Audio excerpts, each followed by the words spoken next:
यांच्या प्रचारार्थ या ठिकाणी आपण जमलेलो आहे। त्या निमित्ताने व्यासपीठावर उपस्थित असलेले एनसीपीचे शहर अध्यक्ष गावंडे साहेब,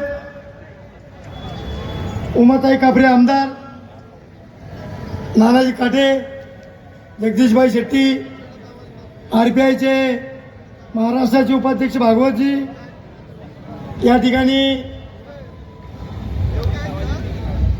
बाबा कांबळे, आता मी काय सर्वांची नावं घेत बसणार नाही, पण सर्व नेतेगण मंडळी, बंधू आणि भगिनींनो, थोडे दिवस राहिलेले आहेत आपल्याला आणि आपण आता डोळ्यात तेल घालून काम करण्याची गरज आहे। श्रीरंगाप्पा बारणे यांनी 10 वर्षात जे कामकाज केलं, संस्कृत रत्न म्हणून त्यांचा जो पुरस्कार त्यांना मिळाला, यातच त्यांच्या कामाची पावती आपल्या सर्वांना दिसते। बांधवांनो, आपण महायुतीच्या माध्यमातून जो उमेदवार दिलेला आहे, त्या उमेदवाराला सर्वांनी मिळून मतदान देण्याची खऱ्या अर्थाने गरज आहे।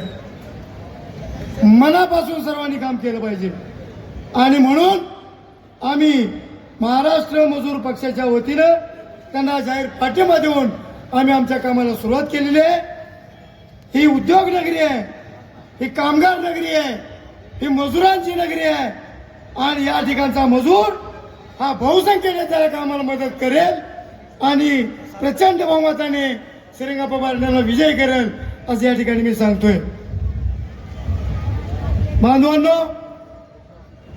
या शहराचा विकास करत असताना आप्पा बारण्यांनी या ठिकाणचं विरोधी पक्ष नेतापद भूषवत असताना खऱ्या अर्थाने सत्ताधारी काम करत असताना त्यांना विरोधात राहून सुद्धा हे कामकाज चाललेलं सरळ मार्गाने कसं चालेल याच्यासाठी विरोध करणे ही एक महत्वाची भूमिका असते आणि ती भूमिका यांनी यावेळी बजावलेली आहे। त्यांना प्रशासनाचा कामाचा अनुभव आहे आणि म्हणून संसदेमध्ये त्यांनी गेल्यानंतर सुद्धा त्यांनी त्यांच्या अनुभवाचा फायदा आपल्या सर्व बांधवांना, पिंपरी चिंचवडकरांना मिळवून दिलेला आहे आणि म्हणून मी जास्त काय बोलणार नाही, पण या ठिकाणी मी एवढंच म्हणेन, या ठिकाणी महायुतीचे सर्व मंडळी, भाजप असेल, आरपीआय असेल, एनसीपी असेल आणि आमचे काही इतर सहकारी पक्ष असतील आणि आमचा महाराष्ट्र मजूर पक्ष असेल, आम्ही सर्वांनी मिळून चंग बांधलेला आहे की आप्पा बारण्यांचं सीट आपण निवडून आणायचं आहे, धनुष्यबाणावर आपल्याला शिक्का मारायचा आहे। खऱ्या अर्थानं या ठिकाणी मोदी साहेबांना आपण त्यांचे हात बळकट करण्यासाठी बारण्यांना या ठिकाणी निवडून आपल्याला पाठवायचं आहे। जर मोदी साहेबांचे हात बळकट करायचे असतील तर आपल्याला निश्चितपणाने जे जे खासदार निवडून आलेले आहेत ते खासदार निवडून जाण्यानं त्यांची ताकद वाढणार आहे। त्या ठिकाणी म्हणून आपण त्यांना मतदान देण्याची खऱ्या अर्थाने गरज आहे। अजितदादा परवा म्हणाले, आम्ही बारामतीमध्ये गेलो होतो, सांगवीमध्ये त्यांची सभा होती, आम्ही प्रचारार्थ त्या ठिकाणी गेलेलो होतो।